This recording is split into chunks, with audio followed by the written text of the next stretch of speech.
Have you ever felt a heaviness that seems to wait specifically for the sun to go down? A weight that settles into the corners of your room the moment the lights go out? I know tonight feels incredibly heavy. Perhaps heavier than most nights you have faced recently. It is a specific kind of exhaustion, isn't it? It is not just that your body is tired from the work of the day, or that your eyes are straining against the dark.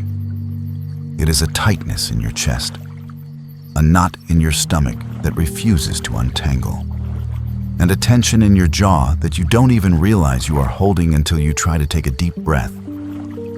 You might be lying there, staring at the ceiling. Or perhaps you have turned away from the clock because watching the minutes tick by only adds to the anxiety. There is a profound loneliness in this hour, especially when you feel like you are hiding something, or when you feel like there is a wall between you and the peace you so desperately crave. But I want you to know that you are not invisible in this darkness, and you are certainly not alone in this room. Hello, child of God. Welcome to this gentle place of rest, a sanctuary built just for you and your weary heart tonight. I know the weight you carry today, the sheer exhaustion of having done your best to keep everything together, even when it felt like things were falling apart inside. I know that sometimes the hardest battle isn't the one we fight out there in the world with other people, but the one we fight silently, right here in the quiet, within the secret chambers of our own souls. But here, right now, there is no need to fight anymore. This is a safe harbor. This is a place where the noise of the world cannot reach you, and where the expectations of others hold no power over you. You can lay down your armor. You can take off the mask. You are safe here, fully known and fully loved, wrapped in the presence of a God who sees you not with judgment, but with infinite compassion. Before we journey deeper, I invite you to gently shift your focus to your body just for a moment. You don't need to do anything perfectly. Just listen to the sound of my voice and let it guide you. Take a slow, deep breath in, imagining that you are breathing in the cool, refreshing grace of God. Hold it for a second, just long enough to feel your lungs expand. And now, slowly exhale, letting your shoulders drop away from your ears, releasing that tightness in your jaw, and letting your hands uncurl. Let the mattress beneath you rise up to support you, allowing yourself to feel heavy and grounded. There is nothing you need to fix right now. There is no one you need to impress. We are just here, together, under the shadow of the Almighty.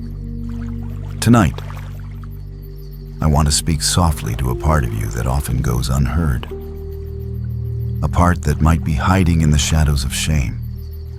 We often talk about the struggles we face during the day, the stress of work, the demands of family, or the worries about the future. But there is another struggle, isn't there? It is the struggle of the secret life. It is the battle against the habits and the chains that we thought we had broken, only to find them wrapping around our ankles again when we are most vulnerable. Maybe you have a daytime self that everyone sees and admires. That version of you smiles at church, volunteers to help others, works hard, and seems to have it all together. People look at you and see strength. They see faithfulness.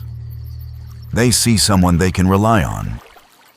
And you work so hard to maintain that image, polishing the mask every morning, making sure there are no cracks, making sure that no one sees the trembling beneath the surface.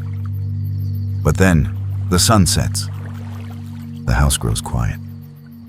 The distractions of the day fade away, and you are left alone with your thoughts and your hunger. This is the hour of the shadow. It is in these moments of solitude that the old cravings creep back in, whispering that they can offer you relief, that they can numb the pain, that they can give you just a moment of escape from the pressure of being perfect. Perhaps it is the glow of a screen late at night, leading you to places you promised yourself you wouldn't go again. Perhaps it is a drink to silence the noise in your head. Perhaps it is a secret habit that you have buried so deep that no one in your life has a clue it exists. And in that moment of weakness, you slip. It happens so fast.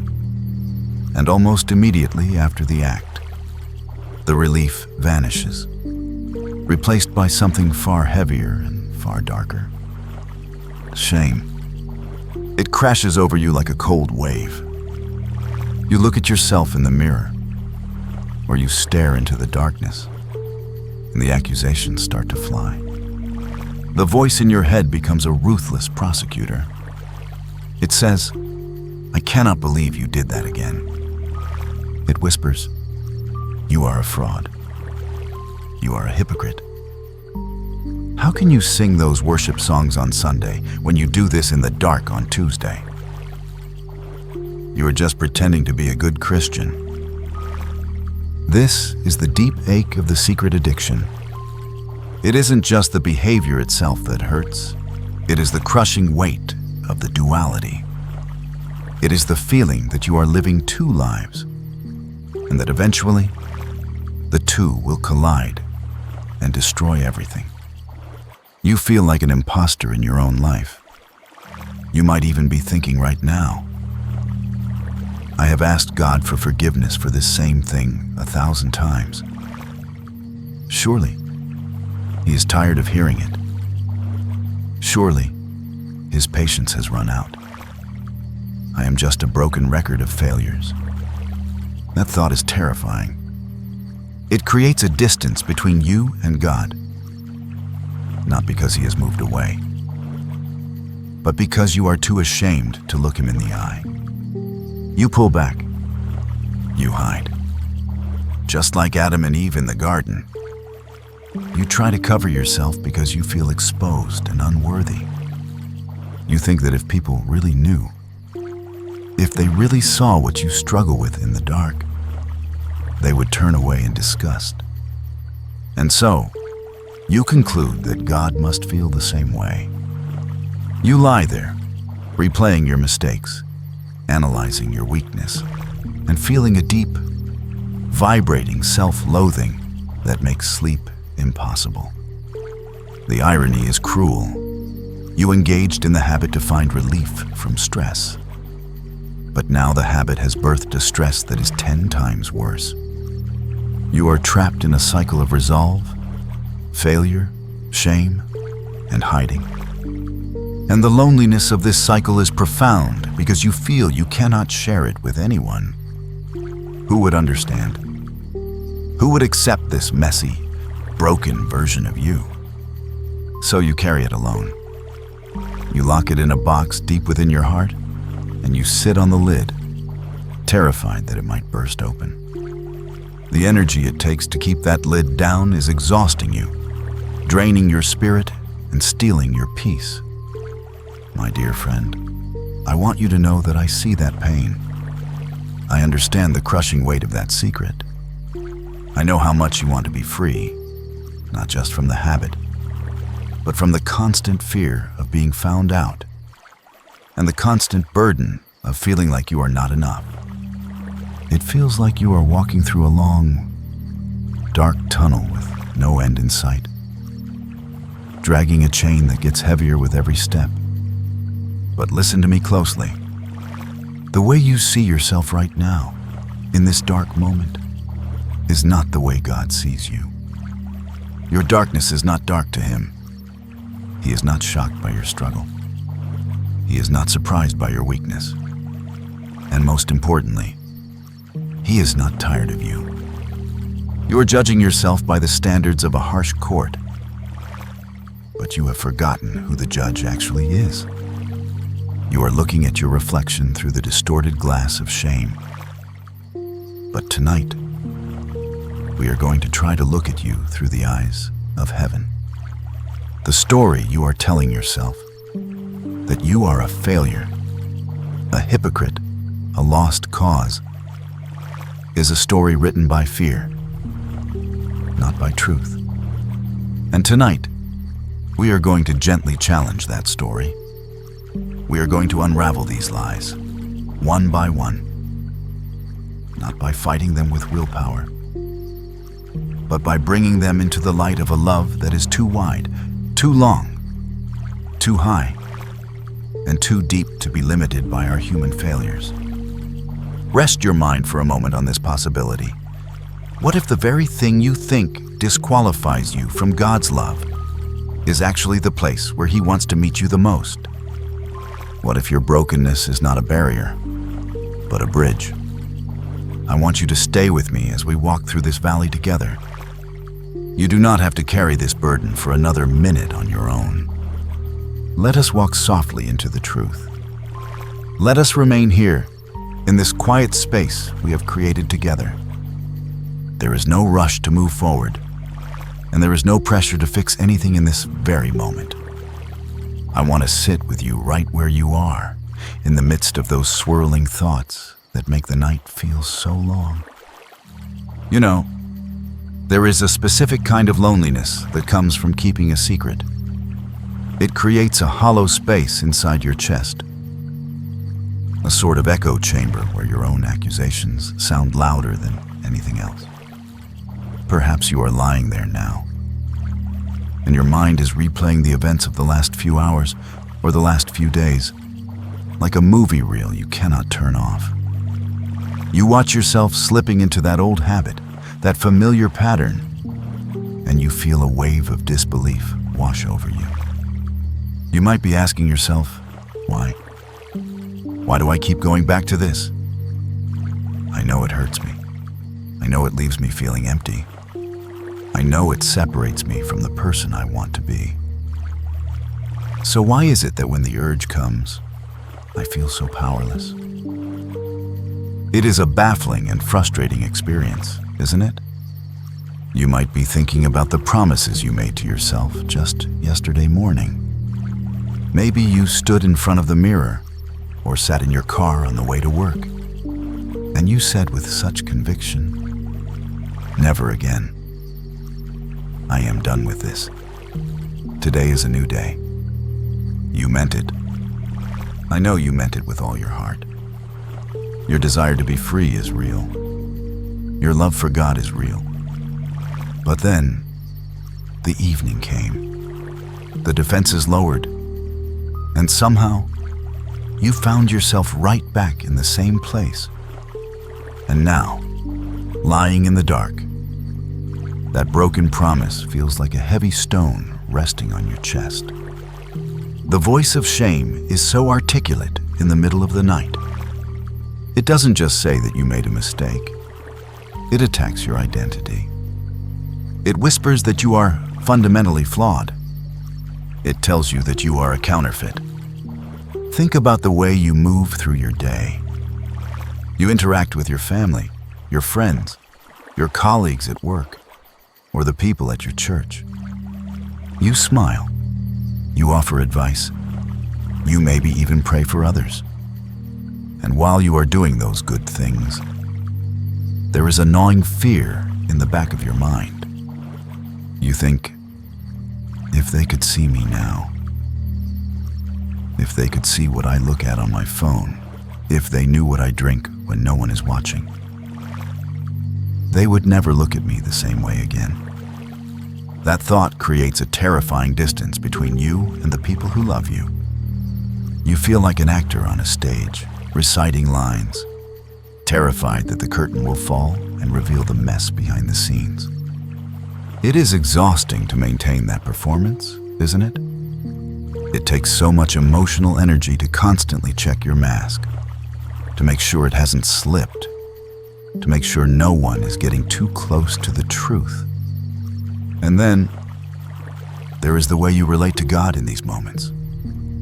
This is perhaps the most painful part of the secret struggle. You might feel like you have used up all your second chances. You imagine God sitting on a throne, looking down at you with a mixture of disappointment and fatigue. You project your own feelings of frustration onto Him. Because you are tired of your own patterns, you assume He must be tired of you too. You might try to pray, but the words feel heavy and hollow. You might start to say, "God, I'm sorry." But then you stop yourself because you think, "I said this last week, and the week before. What is the point of saying it again if I'm just going to fail again?" So you fall silent. You withdraw. You pull the covers up tight, not just to keep out the cold, but to hide from the gaze of heaven. You feel like a child who has broken a vase and is hiding in the closet, waiting to be scolded, terrified of the confrontation. But deeper than the fear of punishment, there is the ache of disappointment. You are disappointed in yourself. You had such high hopes for your walk with God. You wanted to be a warrior, a pillar of faith, someone who overcomes, and instead, you feel like a captive, bound by chains that you forged yourself. You look at other believers, and they seem so light, so free, so consistent. You wonder, what is wrong with me? Do they struggle like this? Or am I the only one who is this messed up? That isolation is a liar, my friend. It tells you that you are unique in your sin, that your darkness is darker than anyone else's. It wants you to believe that you are the exception to the rule of grace. But I want to gently validate the pain you are feeling right now. It is okay to admit that it hurts. It is okay to admit that you feel stuck. We don't have to rush to put a positive spin on it just yet. Tonight, we are just acknowledging the reality of the burden. We are acknowledging that carrying a secret addiction is like carrying a physical weight. It makes your steps heavy. It clouds your mind. It steals the joy from the moments that should be happy. You might be at a family dinner, or watching a beautiful sunset, or singing a worship song. And suddenly, the memory of your secret flashes in your mind, and the joy evaporates. You feel like you don't deserve the beauty around you. You feel like a stain on a clean canvas? This is the internal monologue of the shadow. It is a relentless cycle of self-examination and self-condemnation. And it is fueled by the belief that you have to fix this on your own before you can come back to God. You think, let me clean myself up first. Let me go a week or a month without slipping. Then I will go to God. Then I will be worthy of His presence. But that day of perfection never seems to come, does it? And so the gap widens. The silence deepens. And the night gets darker. But listen to the sound of my voice. I am here to tell you that this internal dialogue, as loud and as real as it feels, is not the final word. The heaviness you feel is a symptom of a soul that is trying to carry a burden it was never designed to bear. You were not made to carry shame. You were not made to live a double life. And the reason you are so exhausted is that you are fighting a spiritual battle with human weapons. You are trying to use willpower to cure a wound that needs a physician. You are trying to use shame to drive out darkness. But shame only makes the darkness deeper. It is a trap, my friend. But it is a trap that has been sprung by millions before you.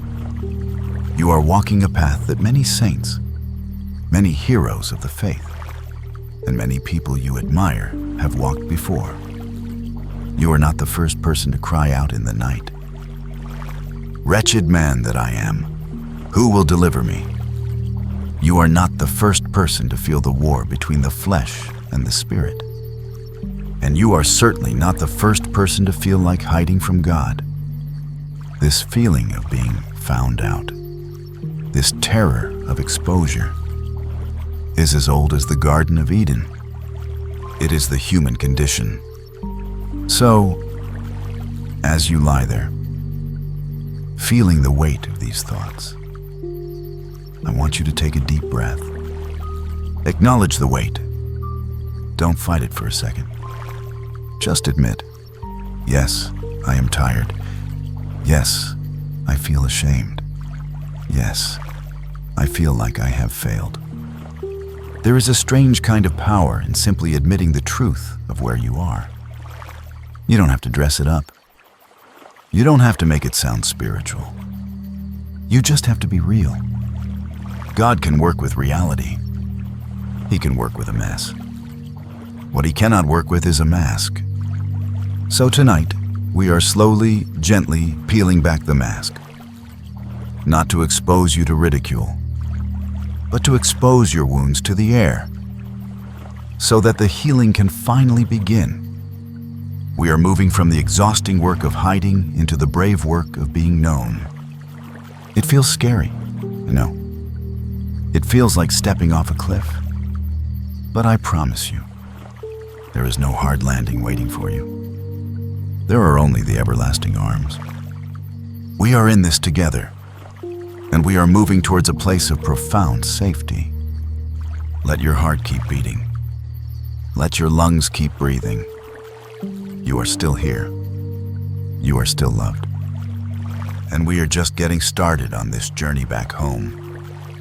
And as we walk this path, moving step by step away from the exhausting defense of hiding, I want to offer you a different perspective on your struggle. We often look at our secret habits and label them simply as sins or failures. And while there is truth in that moral language, it is often incomplete. When you look at that behavior in the harsh light of self-condemnation, you only see the ugliness of it. But if we look closer, with eyes of compassion, we might see something else entirely. We might see a deep, unmet hunger. We might see a wound that is crying out for a bandage. Think about the moments just before you slip into that shadow. What are you really feeling? Are you truly seeking the darkness, or are you desperately seeking a way to numb the pain of the light? Are you looking for rebellion, or are you looking for relief? For so many of us, these secret chains are not forged out of a desire to be evil. They are forged out of a desperate need to cope. Maybe it is the only way you know how to shut off a brain that won't stop worrying. Maybe it is the only way you feel a fleeting sense of comfort when the world feels cold and demanding. Maybe it is a misguided attempt to feel something, anything, other than the numbness of depression. You are trying to medicate a spiritual ache with a physical remedy. It is like being thirsty and drinking salt water. The intention is to quench the thirst, but the result is only more dehydration. Understanding this doesn't excuse the behavior, but it changes how we treat it. If you see yourself as a monster, you will hide in a cage. But if you see yourself as wounded, you will seek a doctor. And tonight, I want you to begin seeing yourself as the latter. You are not a villain in this story. You are a beloved child who has gotten lost in the woods while looking for home. You are a sheep that has wandered off, not out of malice, but out of confusion and hunger. And the shepherd is not angry. He is concerned. He is not coming with a stick to beat you. He is coming with a staff to guide you back. But the enemy of your soul wants to keep you isolated. He knows that as long as you believe you are the only one, as long as you believe your secret is too shameful to share, he has power over you. Secrecy is the oxygen that addiction breathes. Take away the secrecy, and the chains begin to rust. Bring the struggle into the light, even just a little bit, and the monster begins to shrink. I know how terrifying it is to even think about letting someone in. The fear of judgment is a high wall. But we don't have to tear down the whole wall tonight. We can just remove one brick. We can just make a small crack to let the light stream in. So, I want to extend a gentle invitation to you. Right here in this safe, quiet space. We can't speak to each other face to face, and I cannot reach out and hold your hand. But we can lift each other up in spirit. We can create a sanctuary of honest hearts right here. If your heart feels heavy tonight, if you are tired of carrying this secret alone, I invite you to leave a mark of your presence.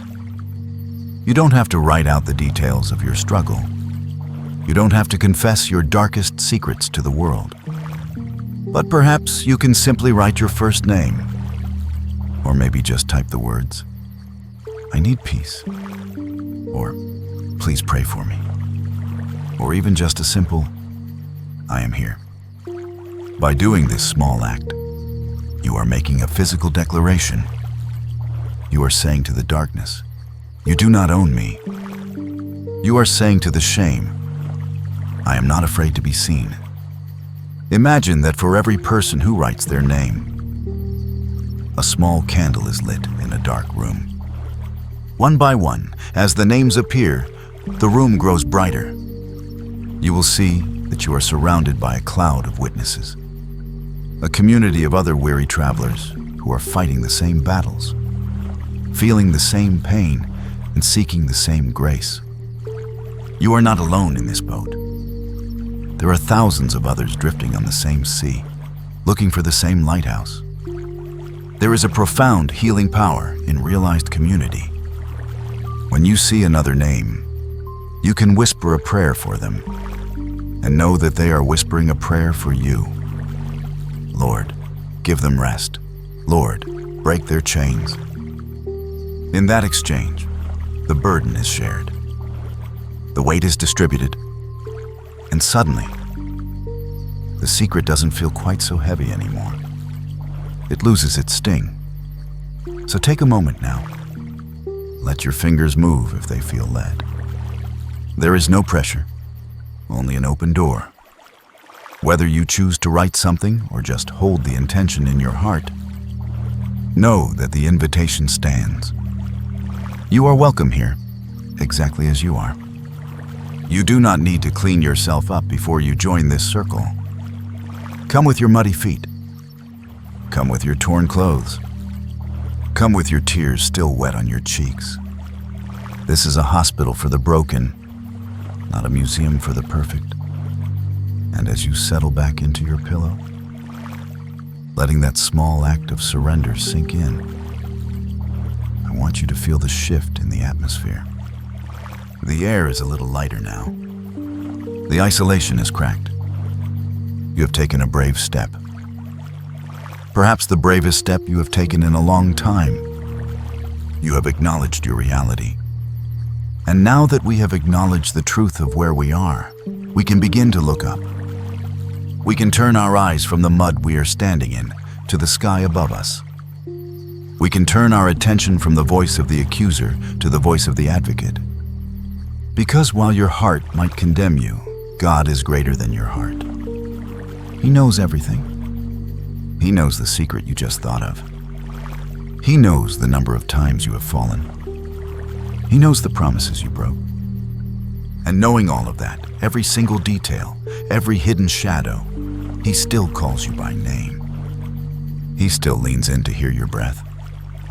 He still commands His angels to guard you while you sleep. It seems impossible, doesn't it? How can a holy God be so comfortable with such imperfect people? How can He look at the mess we have made and still see a masterpiece? This is the mystery of grace. This is the scandal of the gospel. And it is the only medicine strong enough to cure the sickness of shame. We have spent enough time looking in the mirror, analyzing our flaws. Now, let us gently turn the mirror away. Let us look at Him. Let us see how He handles people who have secrets, people who have failed, people like you and me.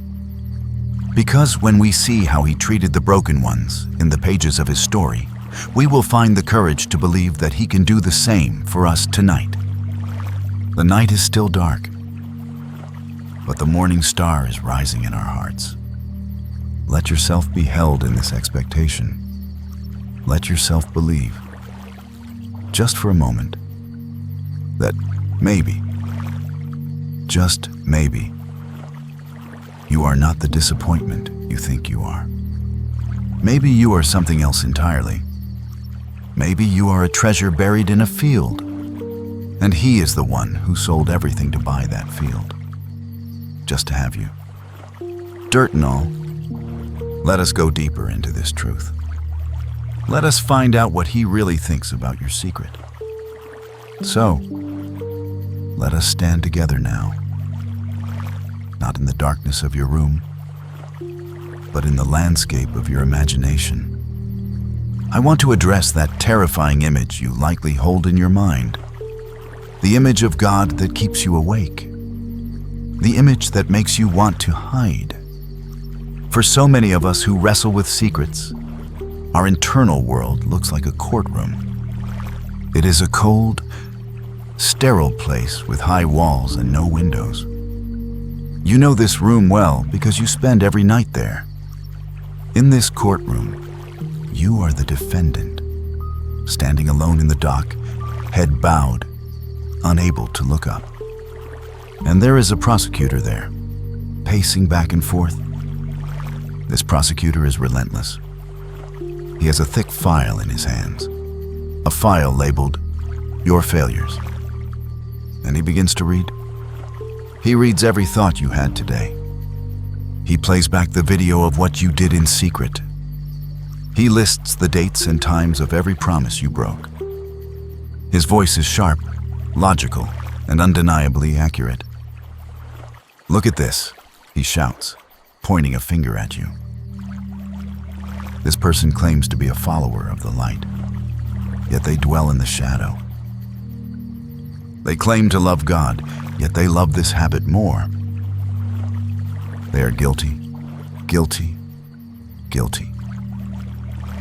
And as you listen to him, your heart sinks because you know he is right. The evidence is undeniable. You have no defense. You have no alibi. And so, trembling, you turn your eyes toward the judge's bench, expecting to see anger. You expect to see God slamming a gavel down, confirming everything the prosecutor has said. You expect to hear the sentence, "Unworthy, cast out, rejected." This is the nightmare that loops in your mind, isn't it? This is why you feel that crushing weight of condemnation. You believe that because the accusation is true, the rejection must be inevitable. But, my dear friend, this is where the story changes. This is where your feelings have lied to you. Because you have forgotten what happened on the hill of Calvary. You have forgotten the nature of the judge sitting on that bench.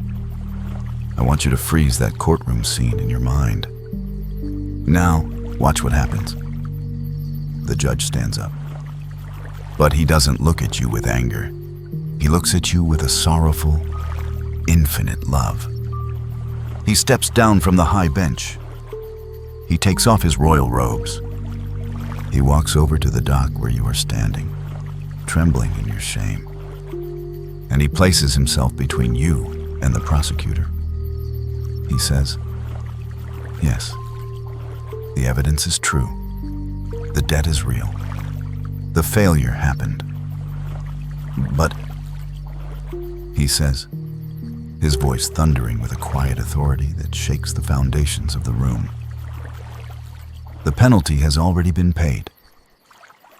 He points to the scars on his own hands. He points to the wound in his side. "I took this penalty," he whispers to you. "I served this sentence. So there is nothing left for you to pay." This is the stunning, confusing, overwhelming reality of grace. It doesn't make sense to our human logic, which says, you get what you deserve. But grace says, you get what he deserves. To help you feel this truth in your bones, I want you to remember a story from the gospel. It is a story of a woman who knew exactly what you are feeling tonight. She was caught in the act of adultery. Not a thought, not a temptation, but the act itself. Her secret was ripped open for everyone to see. Imagine the shame burning her cheeks as she was dragged through the streets. Imagine the dust in her mouth, the sound of the crowd jeering, the sheer terror of knowing that she was about to die. She was thrown at the feet of Jesus. The religious leaders stood around her with stones in their hands, heavy, jagged rocks ready to crush her. They were right. Technically, the law said she was guilty. The law said she deserved to be stoned. They challenged Jesus. Teacher, this woman was caught in the act. The law commands us to stone such women. Now what do you say? She must have squeezed her eyes shut, waiting for the first blow. She must have been thinking, this is it. This is how it ends. I am a failure. And now I will pay the price. But the blow never came. Instead, there was silence. A long, heavy silence. Jesus bent down and wrote in the dust. He didn't join the mob. He didn't lecture her. He simply turned the mirror back on the accusers. Let any one of you who is without sin be the first to throw a stone at her. And one by one, the stones dropped. Thud, thud, thud. The sound of judgment falling to the ground, not on her body, but on the earth. The footsteps faded away until it was just the two of them. The sinner and the Savior, the messy human and the holy God. Jesus stood up and asked her, "Woman, where are they? Has no one condemned you?" She whispered, "No one, sir." And then Jesus spoke the words that I need you to hear tonight. I need you to let these words sink into the deepest, darkest cracks of your heart. He said, "Then neither do I condemn you." Notice what he did not say. He didn't say, "It's not a big deal." He didn't say, "You didn't do anything wrong." He knew it was wrong. He knew it was destructive. He added, "Go now and leave your life of sin," because he wanted better for her. But the order is crucial. First, he removed the condemnation. First, he established safety. First, he offered grace. Only then did he offer direction. You see, you are trying to go and sin no more, so that you won't be condemned. But Jesus says, "I don't condemn you, so that you can go and sin no more." The freedom starts with the removal of the shame. If Jesus were standing by your bed right now, and in spirit, he is, he would not be holding a stone. He would be holding a towel to wash your feet. He would be looking at the addiction that binds you not with disgust, but with the determination of a rescuer. There is a verse in the book of Romans, chapter 8, verse 1. It is a verse that acts as a fortress against the night. I want you to memorize it. I want you to breathe it in. Therefore, there is now no condemnation for those who are in Christ Jesus. Listen to the tense of that sentence. It doesn't say there was no condemnation. It doesn't say there will be no condemnation once you get your act together. It says now, right now, in this moment, while you are still struggling, in this moment, while you still feel weak, in this moment, while the memory of your failure is still fresh, there is no condemnation. Not a little bit, not some, none. The Greek word used there means no penal servitude, no punishment hanging over your head. You are free from the penalty, even while you are still fighting the battle. This means that the heavy feeling in your chest, that voice telling you that you are worthless, that God is done with you, that is not the voice of God. That is the voice of the enemy. God's voice sounds like running water. God's voice sounds like a father singing over his child. God's voice says, I have loved you with an everlasting love. So, take that mental gavel you have been holding, the one you have been using to beat yourself up with all night, and imagine yourself handing it over to Jesus. See him taking it from your hand. See him setting it down gently, out of reach. He takes your trembling hands in his. He looks you in the eye, and he says, My child, the court is adjourned. You are not on trial here. You are at home. You don't have to defend yourself anymore. You don't have to prove your innocence. You are covered by my blood. You are hidden in my wounds. You are safe. Allow that truth to wash over you like warm water. The verdict is in, not guilty. Not because you are perfect, but because you are his. And nothing, absolutely nothing, can change that verdict. Not your addiction, not your secrets, not the darkness of this night. You are secure, and as this theological anchor drops into the seabed of your soul, holding you steady against the waves of shame, we can begin to look at why this battle is so hard. We can stop looking at the punishment and start looking at the pain that drives it. Because God is not just a judge who dismisses the case. He is a physician who wants to heal the source of the sickness. He wants to know where it hurts. He wants to go back to the root. Let us walk with him there, not in fear, but in trust. Let us see what he can do with the broken pieces. Now that we have left the courtroom, stepping away from the gavel and the accusations, I want us to walk into a quiet room of understanding. We have established that you are not condemned. We have established that the judge is actually your father. But I know there is still a nagging question in the back of your mind. A question that keeps the anxiety alive, even after you hear about grace. It is the question of why. If I am a new creation, if I am truly saved, then why is this darkness still inside me? Why do I still want the things I hate? Does this struggle mean that my faith is fake? This doubt is a heavy blanket that suffocates your assurance. You feel like a walking contradiction.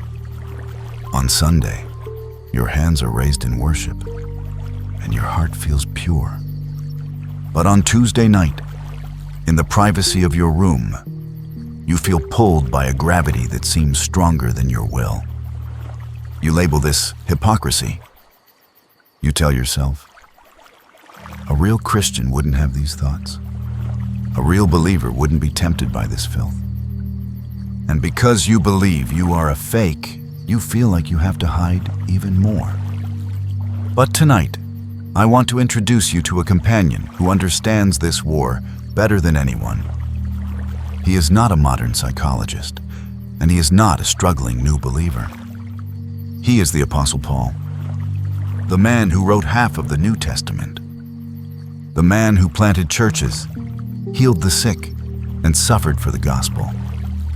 If there was ever a super Christian, it was Paul. And yet, listen to the confession of his own heart, written in the book of Romans, chapter 7. He writes, I do not understand what I do. For what I want to do, I do not do. But what I hate, I do. Can you hear the frustration in his voice? Can you hear the echo of your own late-night thoughts? He continues, For I have the desire to do what is good, but I cannot carry it out. For I do not do the good I want to do, but the evil I do not want to do. This I keep on doing. Paul, the giant of faith, is admitting to a battle that looks exactly like yours. He is describing the sensation of being hijacked by his own flesh. He is describing the agonizing gap between his intention and his action. If Paul felt this war, then perhaps your struggle does not mean you are a failure. Perhaps it simply means you are human. Perhaps it means you are alive. Think about this for a moment. Dead things do not struggle. A log floating down a river does not fight the current. It just goes with the flow. Only a living thing, something with a destination, fights against the flow. The very fact that you are in pain tonight, the very fact that you are grieving over your sin, is proof that there is a new life inside of you. If you were truly lost, if you were truly given over to darkness, you wouldn't care. You would sleep soundly in your sin. But you are awake. You are bothered. Your spirit is at war with your flesh because your spirit belongs to God. The pain you feel is not the pain of death. It is the growing pain of holiness. You are not a hypocrite, my friend. A hypocrite is someone who plays a role and doesn't care about the truth. You are not acting. You are a soldier caught in the crossfire between two kingdoms, the kingdom of light that you belong to, and the kingdom of darkness that is trying to claw you back. This is not an excuse to stay in the darkness, but it is an explanation that should lower the volume of your shame. You are not a monster. You are a battlefield. And God does not hate the battlefield. He fights for it. I want you to imagine your soul like a house. When you invited Jesus in, he became the owner of the house. He moved into the living room, and he brought his light and his peace.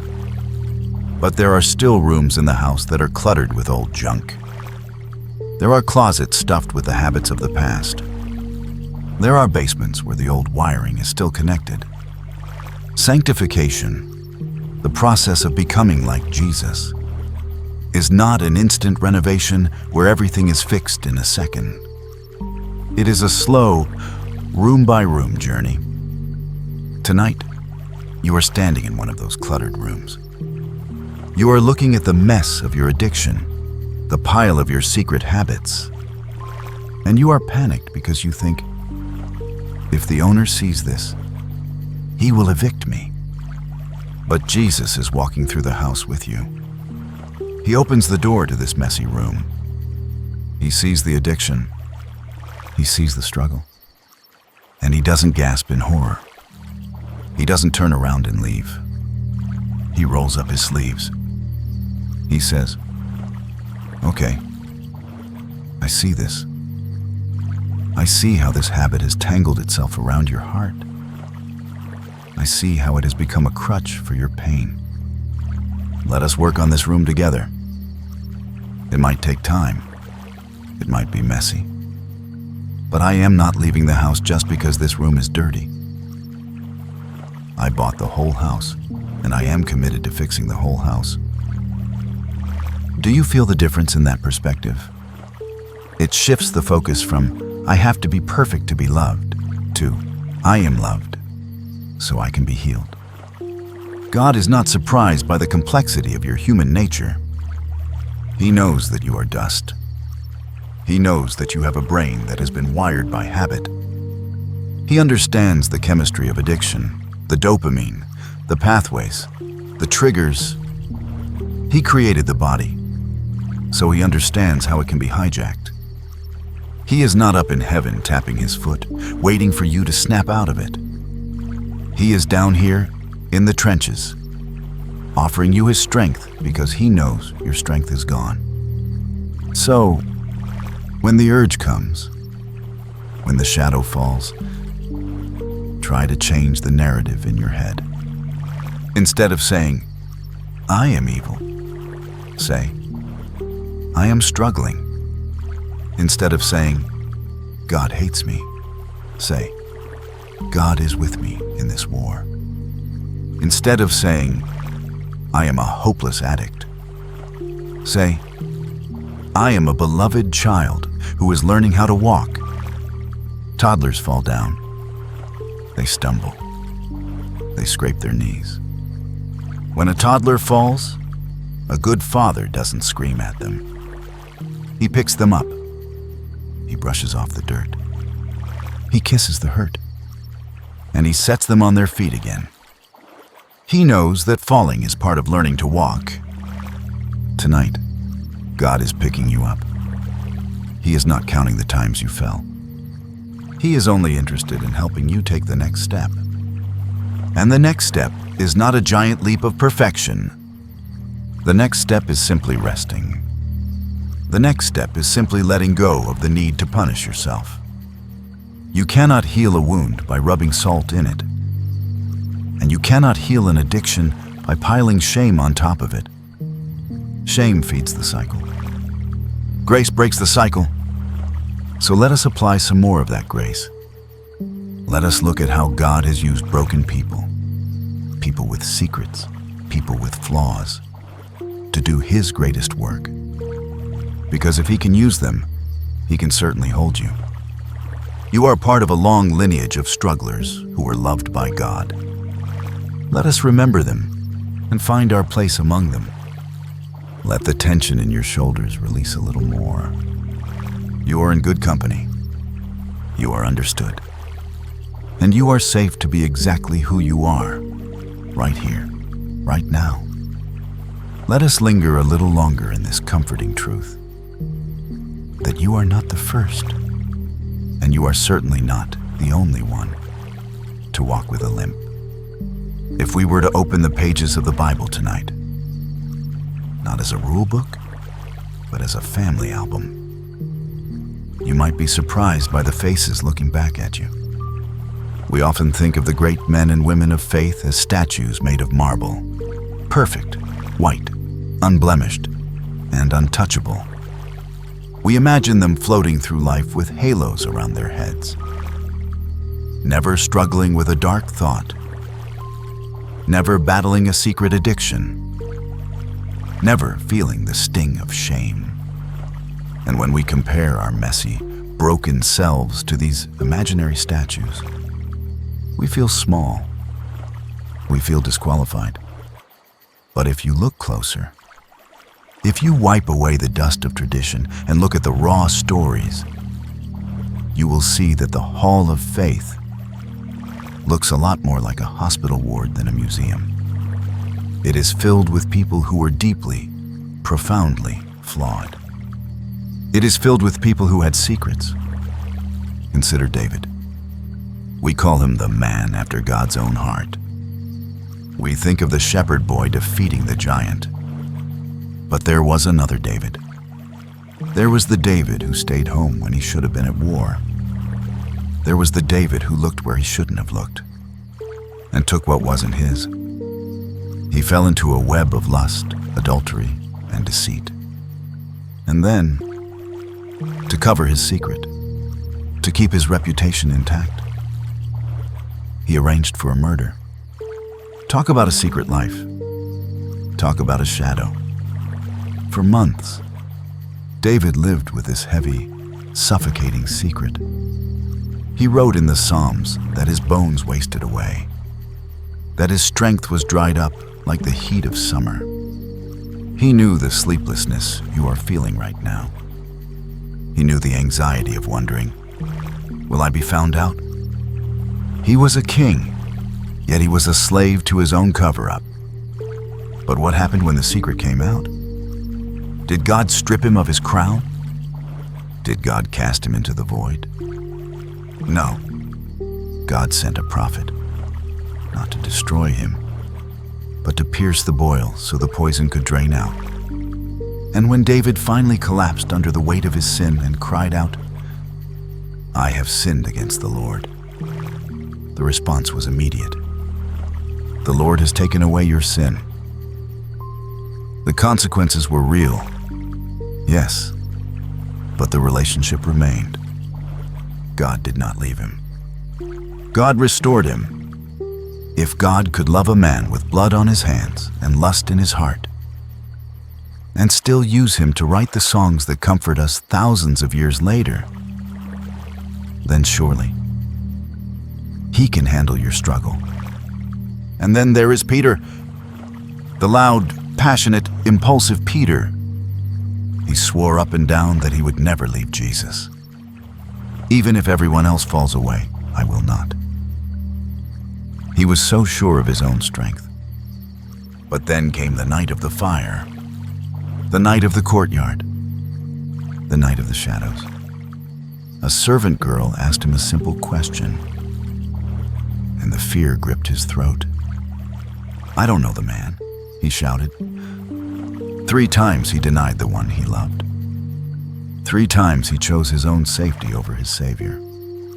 And then the rooster crowed, and Jesus turned and looked at him. Imagine that moment. Peter wasn't just a sinner, he was a traitor. He had failed in the one thing he promised to do. He ran out and wept bitterly into the darkness. He must have thought, "It is over. I am done. I can never go back."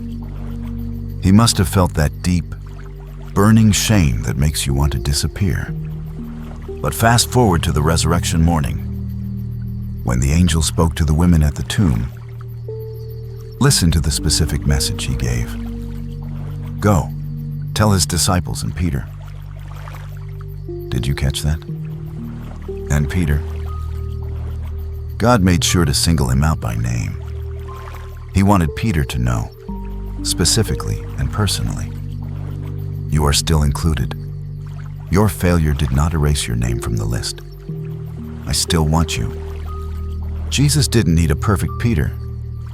He needed a broken Peter. A Peter who knew he couldn't stand on his own strength. A Peter who had learned that grace is the only thing that holds us up. It was this broken, humbled Peter who went on to lead the church. His failure became part of his qualification because it taught him mercy.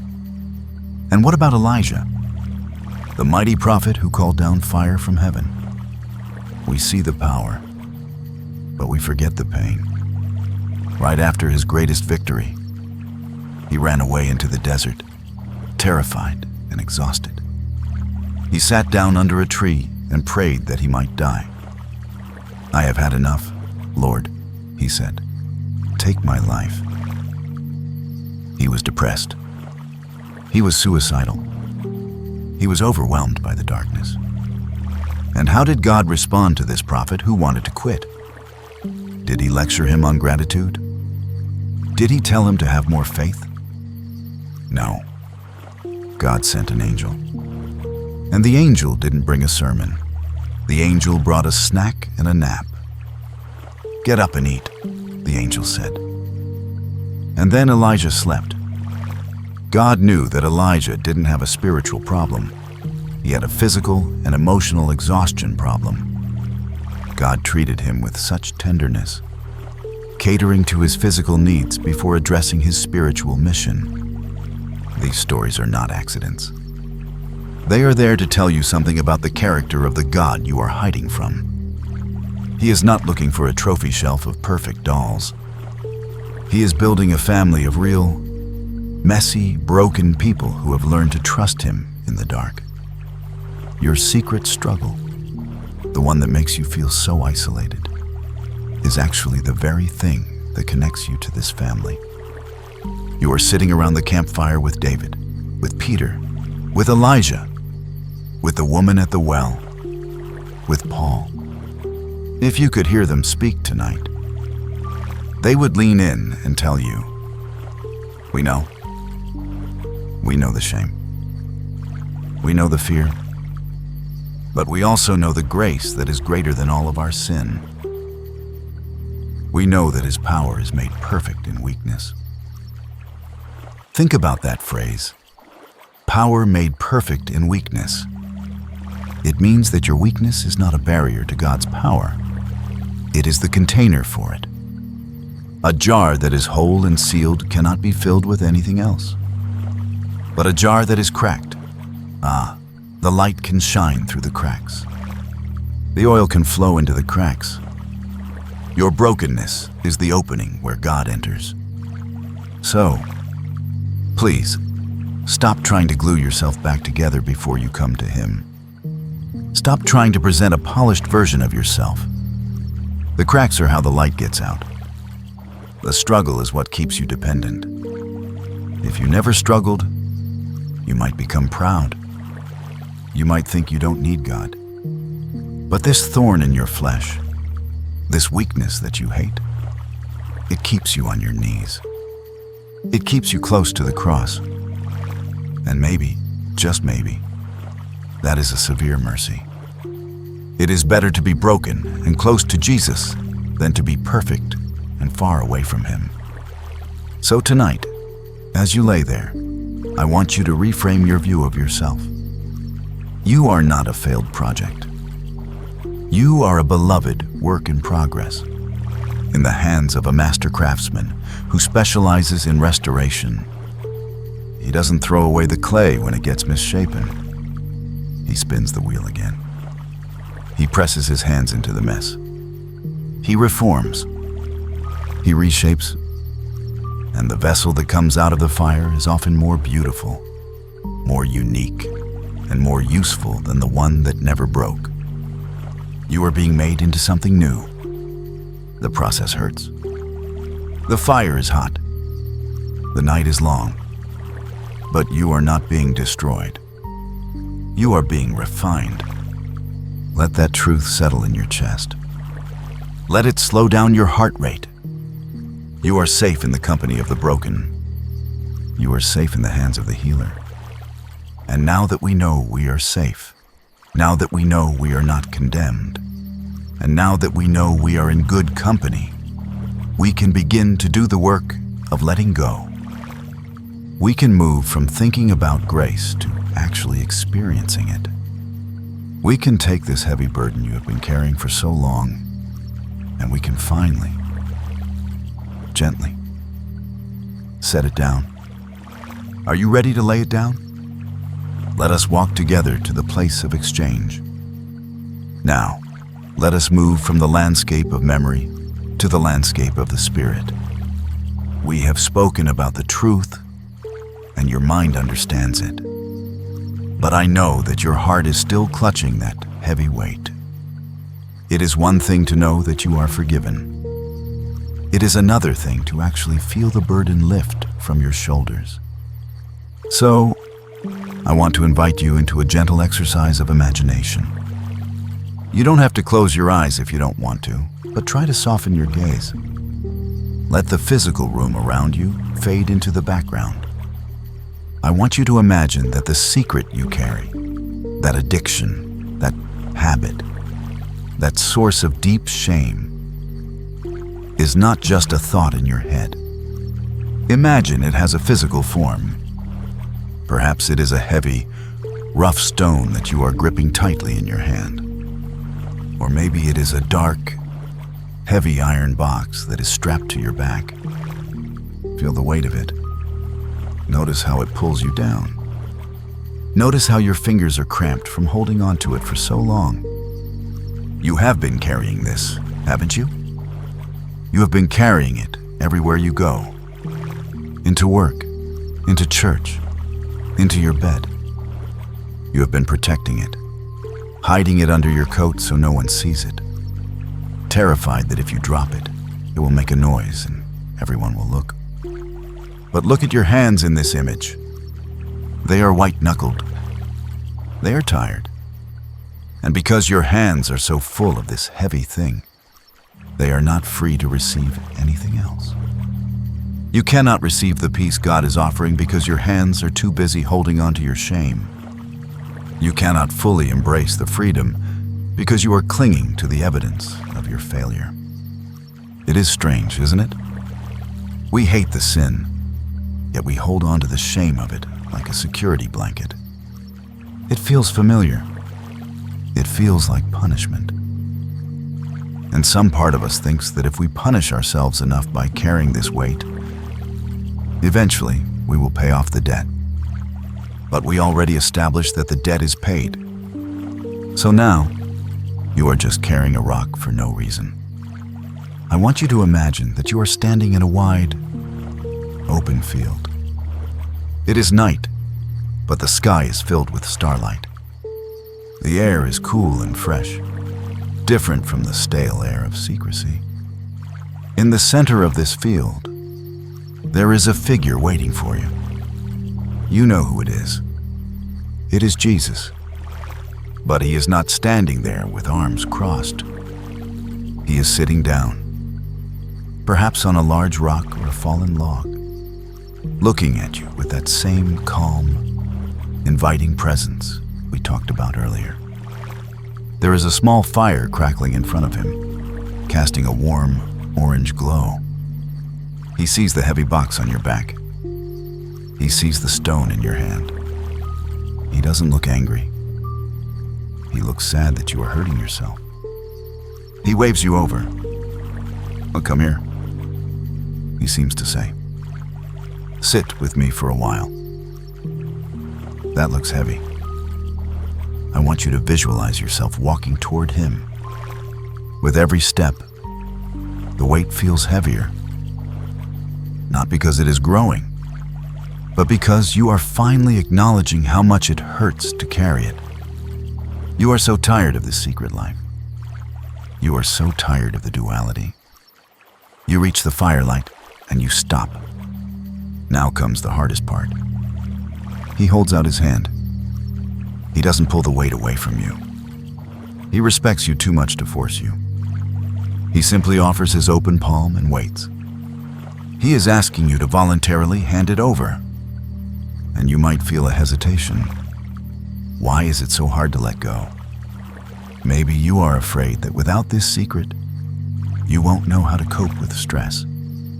Maybe you are afraid that if you show him the ugliness of what is in the box, he will recoil. Or maybe you have identified with this struggle for so long that you don't know who you are without it. I'm just an addict. You think, this is who I am. But Jesus wants to trade with you. He wants to take that heavy, cold stone of shame, and in exchange, he wants to give you a living heart. He wants to take the mechanism of your coping, that destructive habit, and give you the Comforter, the Holy Spirit, who can actually heal the pain instead of just numbing it. I want you to take a deep breath in, and as you exhale, imagine yourself unbuckling the straps of that heavy box. Imagine yourself loosening your grip on that stone. It is scary. It feels vulnerable. But look at his eyes. There is no condemnation there. Only awaiting love. Give it to me. He whispers. I can handle it. You were not made to carry this. I was. In your mind, see yourself lifting that weight. It is so heavy. But with a groan of effort and relief, you place it at his feet. You drop it into the dust. Thud. The sound of it hitting the ground is the sound of freedom. And notice what he does. He doesn't open the box to examine your failures. He doesn't inspect the stone to see how dirty it is. He covers it. Maybe he kicks some dirt over it. Maybe he simply places his scarred foot upon it, claiming victory over it. The point is, it is no longer on your back. It is no longer in your hands. It is at his feet. And suddenly, you feel a physical sensation of lightness. Your shoulders naturally drop. Your chest expands. You can breathe. You might feel a little shaky, a little raw, because you have been carrying that armor for so long. But it is a good kind of raw. It is the feeling of a wound finally being cleaned and exposed to the air so it can heal. You are no longer hiding. You are standing in the light of his fire, empty-handed. And being empty-handed is the best place to be, because now you are ready to receive. Now your hands are free to be held. Stay in this image for a moment. Just you and him, by the fire, with the burden lying in the dirt between you. It is done. The exchange has begun. You don't have to pick it up again when you wake up. You can leave it there. Let the peace of that release start to wash over your physical body in the bed right now. Feel the muscles in your back relaxing, as if they know the weight is gone. You are lighter. You are free. Stand there for a moment longer in the quiet of that imaginary field. Feel the lightness of your shoulders. Yes. But also notice the vulnerability of being empty-handed. When we let go of a secret that we have held for so long, we can sometimes feel a strange sense of nakedness. That habit, as destructive as it was a covering. It was a way to hide from the world, and even a way to hide from yourself. And now that it is gone, lying in the dust at Jesus' feet, you might feel exposed. You might feel the cool air of truth touching your skin. And your first instinct might be to cover yourself up again, to run back to the shadows, because the light feels too bright.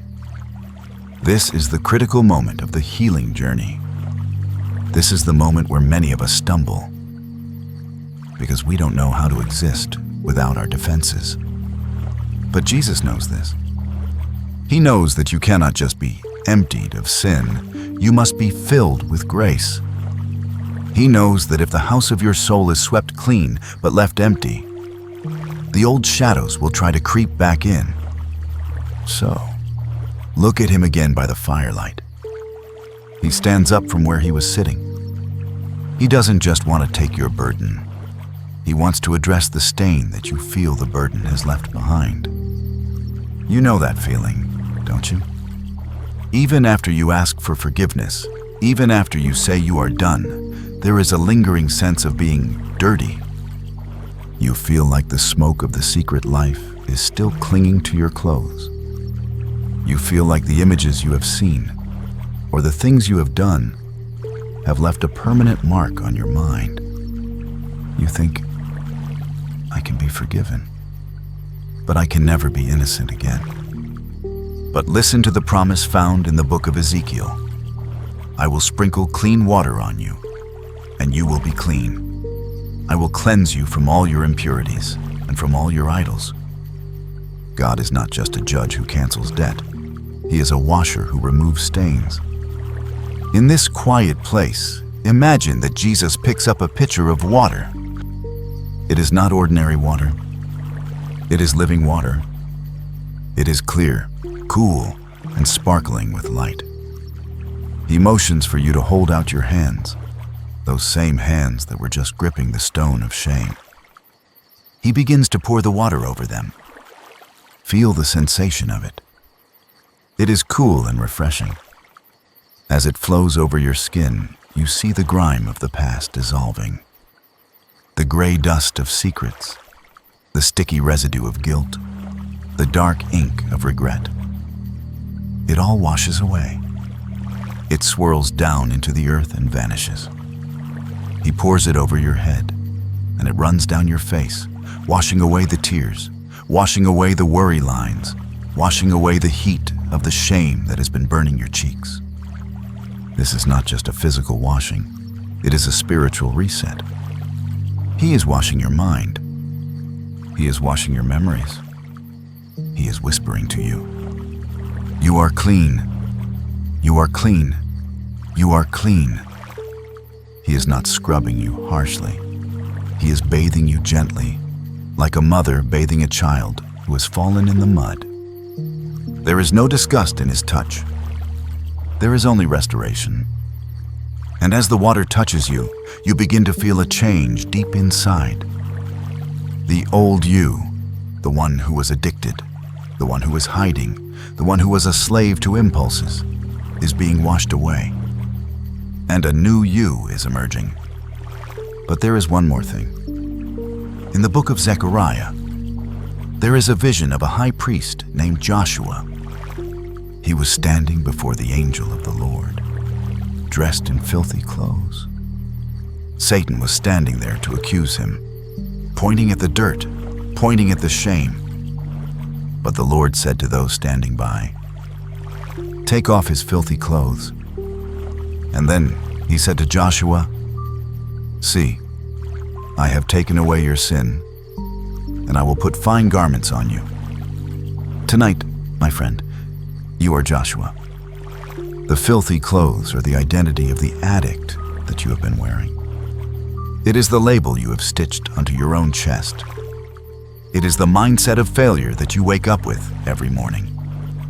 But in this holy moment, Jesus is removing that old garment. He is unbuttoning the coat of heaviness.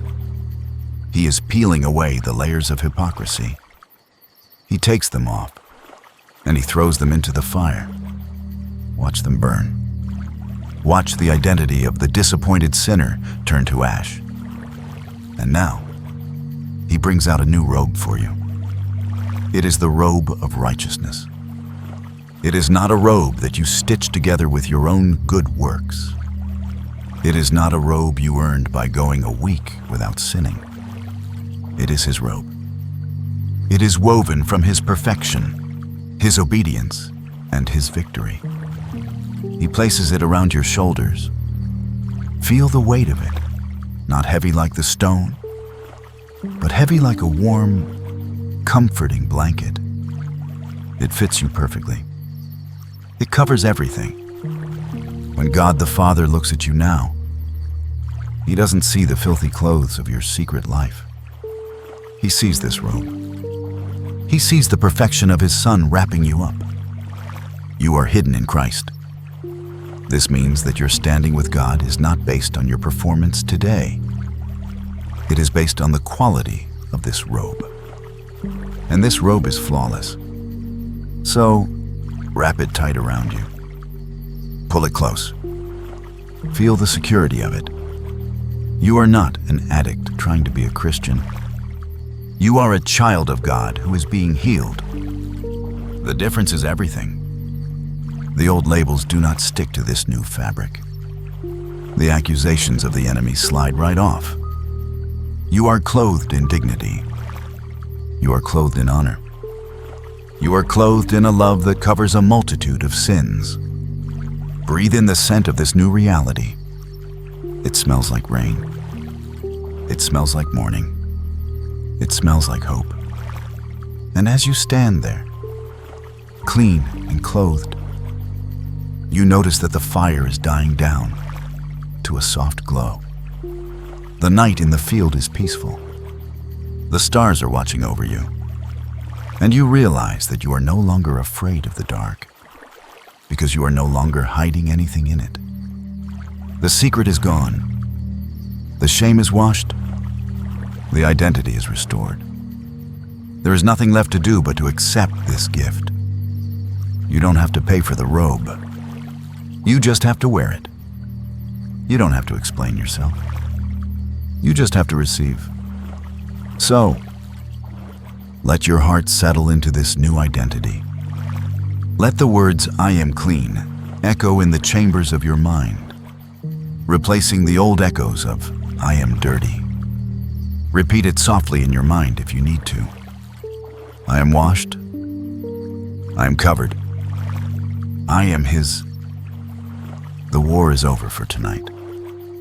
The weapon of shame has been taken from the enemy's hand. You are standing on holy ground, and you are standing tall, not because of pride, but because you have been lifted up by the lifter of your head. Hold on to this feeling of being clean. It is your true state. It is who you really are. And now, as the peace of this cleansing settles deep into your bones, we can prepare to leave this field and return to the safety of your bed, bringing this peace with us. We are ready to enter the final sanctuary of rest. We are ready to trust Him, not just with our sin, but with our sleep. Let us take the final steps toward deep, restorative slumber. So here you are, washed, clothed, forgiven. You are standing in the quiet aftermath of grace, and the storm that was raging in your mind has finally begun to settle. But I know the human heart, and I know that even in moments of profound peace, there is often a tiny whisper of fear that tries to steal the moment away. It is the fear of tomorrow. It is the fear of the morning sun. You might be thinking, this feels wonderful right now. Lord, I feel safe tonight. But what about when I wake up? What about when the stress returns? What about when the old triggers fire again? I don't trust myself to stay this clean. This is the final chain we need to break tonight, the anxiety of future failure. You are afraid that this peace is fragile, like a soap bubble that will burst the moment you step back into the real world. You are afraid that you are destined to repeat the cycle, that you are just pressing pause on a movie that will inevitably continue playing the same sad scene. But listen to me. This fear is based on the idea that your future stability depends entirely on your own strength. It assumes that tomorrow you will be alone again. But that is the lie we are dismantling. You are not going into tomorrow alone, and you are not going into tomorrow with the same resources you had yesterday. You are going with a shepherd who has promised not just to save you, but to keep you. There is a magnificent promise in the book of Jude, verse 24, that I want to wrap around your mind like a bandage. It says, "To Him who is able to keep you from stumbling and to present you before His glorious presence without fault and with great joy." Read that again in your spirit. To Him who is able to keep you. It does not say, to you, who must try harder not to stumble. It puts the responsibility of your stability on God's shoulders, not yours. He is the keeper. He is the sustainer. He is the one who holds you upright when the ground gets slippery. Think of a small child walking on a rocky path with their father. If the child holds the father's hand, they might let go if they trip. Their grip is weak. But if the father holds the child's hand, the child is safe. Even if the child stumbles, the father's grip does not break. He catches them. He lifts them. You have been trying to hold on to God with your weak, trembling grip, and you are terrified of letting go. But tonight, I want you to realize that He has been holding on to you the whole time, and His grip is iron. His grip is eternal. You can relax your hand because His hand is not going anywhere. So, let us deal with tomorrow right now, so you don't have to take it to bed with you. God does not give us grace in a monthly supply. He does not give us the strength to fight the battles of next week today. He gives us manna. Remember the Israelites in the desert? Every morning, the manna appeared on the ground. It was just enough for that day. If they tried to hoard it, if they tried to save it for tomorrow because they were afraid God wouldn't provide, it would rot. They had to learn the rhythm of daily trust. Your sobriety, your purity, your peace. It is daily manna. You do not need the strength to say no to the temptation that might come in 3 days. You don't even need the strength for tomorrow morning yet. You only need grace for right now. And right now, you are safe. Right now, you are in bed. Right now, you are holding the hand of God. So, when the voice of fear asks, "How will I make it tomorrow?" you can answer, "I don't know. But I know the one who is already in tomorrow, and he will have fresh manna waiting for me when I open my eyes." God is already walking in your tomorrow. He is already preparing the escape routes for the temptations you haven't faced yet. He is already lining up the mercies you will need for the mistakes you haven't made yet. You can release the need to control the future. You can release the need to guarantee your own perfection. Surrender is not just giving up your sin. It is giving up your need to be the general of your own war. You are demoted to a soldier, and he is the commander. And the commander says, "Stand down, soldier. The watch is mine tonight." I want to offer you one final image to help you drift into that deep, healing sleep. Imagine your soul is a city. For a long time, the walls of this city have been broken down, and enemies have been coming in and out as they please. That is why you have been so tired. You have been trying to patrol the borders yourself, running from one breach to another, trying to keep the darkness out. But tonight, the King has entered the city. He has repaired the walls with his forgiveness, and now he is setting up a watchman on the highest tower. This watchman is the keeper of Israel, the one who neither slumbers nor sleeps. Psalm 121 says, "The Lord watches over you. The Lord is your shade at your right hand. The Lord will keep you from all harm. He will watch over your life." Visualize this watchman taking his post. He is strong. He is vigilant. He has a view of the entire landscape. He sees the dangers miles away, long before they can reach you. Because he is awake, you can afford to sleep. Because he is guarding the gates, you can finally put down your weapons. You don't have to keep one eye open. You don't have to listen for footsteps in the dark. He has it covered. He is taking the night shift. I want you to feel the profound relief of that handover. Imagine yourself walking up to the watchman, handing him the keys to the city gates. Say to him, "Lord, I am tired.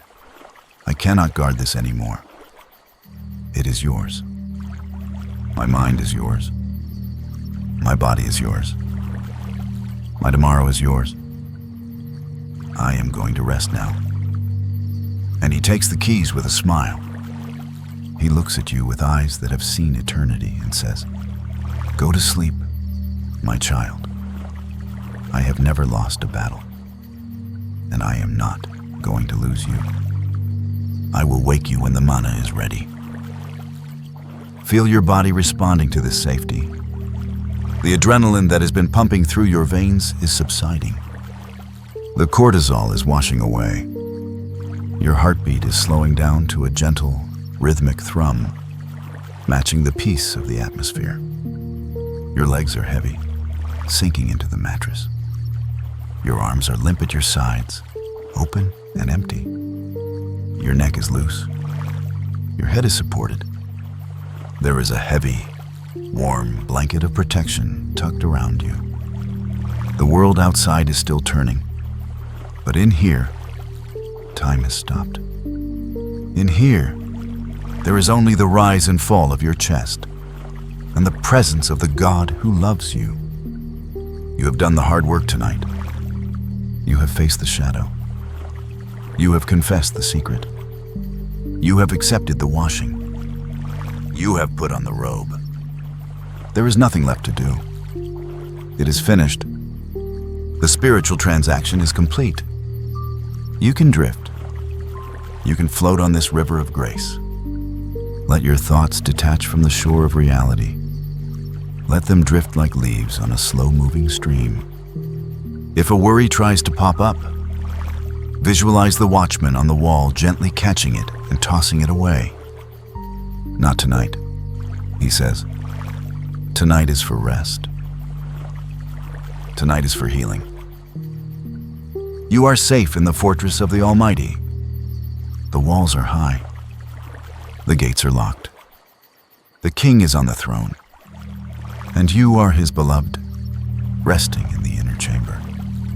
Let the silence fill the room. Not the silence of loneliness, but the silence of peace. The silence of a debt paid. The silence of a battle won. Sink deeper. Let go of the last little bit of tension in your forehead. Smooth it out. Let your jaw unhinge slightly. Let your tongue rest on the roof of your mouth. Breathe in safety. Breathe out control. Breathe in the promise. Breathe out the past. You are drifting towards the edge of sleep now. The bridge between waking and sleeping is getting shorter. And as you cross over, you are not crossing into darkness. You are crossing into the shadow of his wings, a place where no nightmare can reach you, a place where your soul is restored while you dream. We are almost there. The journey is nearly complete. Just one final blessing remains to tuck you in completely. Stay in this heaviness. Stay in this warmth.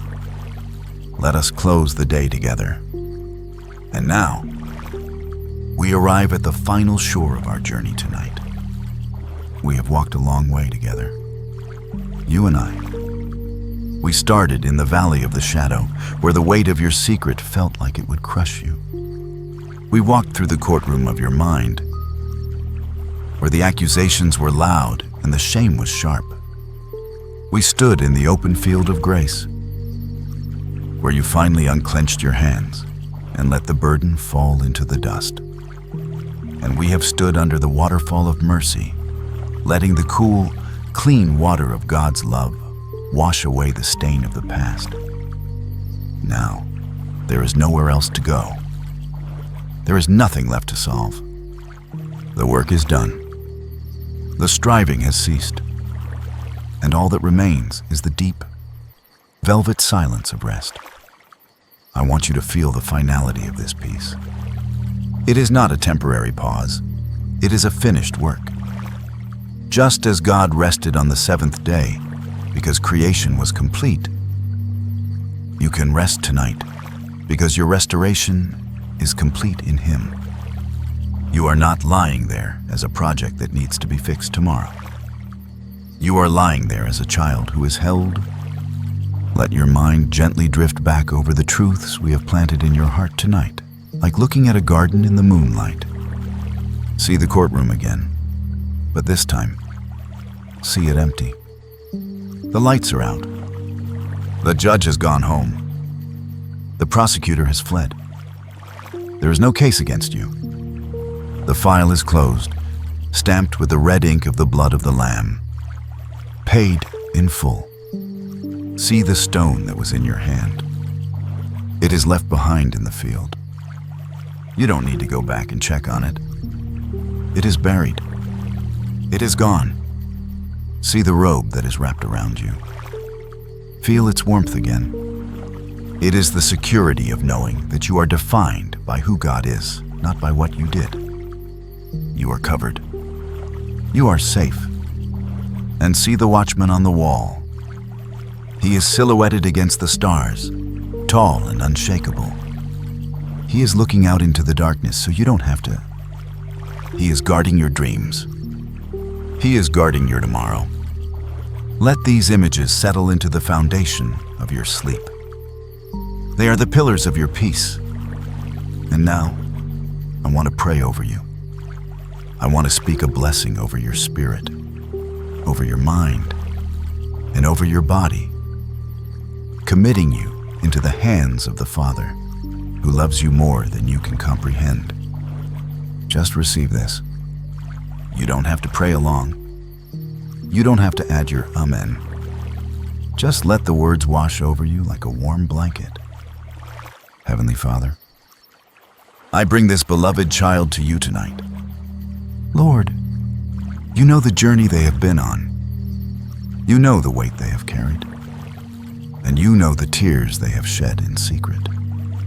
But tonight, we thank you that the secret is out and the shame is broken. We thank you that where sin abounded, grace abounded all the more. Lord, I ask that you would seal the work you have done in their heart this evening. Let the truth of their forgiveness sink so deep that no lie of the enemy can ever reach it again. Quiet their mind, Lord. Silence the echoes of the past. If there is any lingering anxiety about tomorrow, any whisper of what if, I ask that you would gently blow it away with the breath of your Spirit. Wrap them in the cocoon of your presence. Let them feel the physical sensation of your peace pressing down on them, heavy and sweet. Guard their sleep, Lord. Protect them from bad dreams. Protect them from the arrows that fly by night. Let their sleep be deep, restorative, and healing. Reset their mind, refresh their body. And when they wake up in the morning, let the first thing they feel be the lightness of freedom. Let them wake up, not with the dread of the battle, but with the joy of the victory that is already won. We trust you with the night. We trust you with the darkness. Because even the darkness is not dark to you. You are the light of the world, and you are the light of this room right now. Cover them, hold them, keep them, in the mighty, gentle, and saving name of Jesus. The prayer is spoken. The covering is set. Now, let your body fully surrender to gravity. Feel the mattress rising up to meet you, supporting every inch of your frame. There is no need to hold yourself up anymore. Let your feet fall open. Let your calves relax, feeling heavy and warm. Let your thighs sink down. Let your hips release any tension they are holding. Soften your stomach. Let your breath move in and out. Slow and steady, like the tide coming in and out on a calm beach. In and out. In and out. Let your chest be heavy.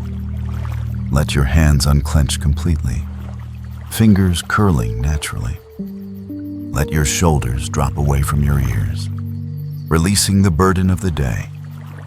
Let your neck be soft. Let your jaw relax. Smooth out your forehead. Smooth out the space between your eyebrows. Let your eyes sink deep into their sockets. There is nothing to look at. There is nothing to see. Only the peace of God. You are floating on a vast ocean of grace. The water is warm.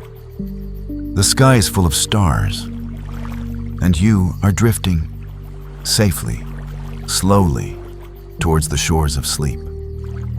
Drifting, floating, sinking deeper. Every breath takes you further away from the noise of the world. Every breath takes you deeper into the heart of God. You are so loved. You are so cherished.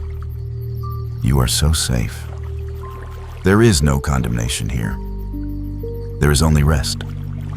Sleep now, child of God. Sleep in the assurance that you are forgiven. Sleep in the knowledge that you are new. The old is gone. The new has come. And the new you needs to rest. Let the world fade away. Let the thoughts fade away. Let the silence hold you. He giveth his beloved sleep, and you are his beloved. So rest, deep, dreamless rest. The watchman is on the wall. The shepherd is by the gate.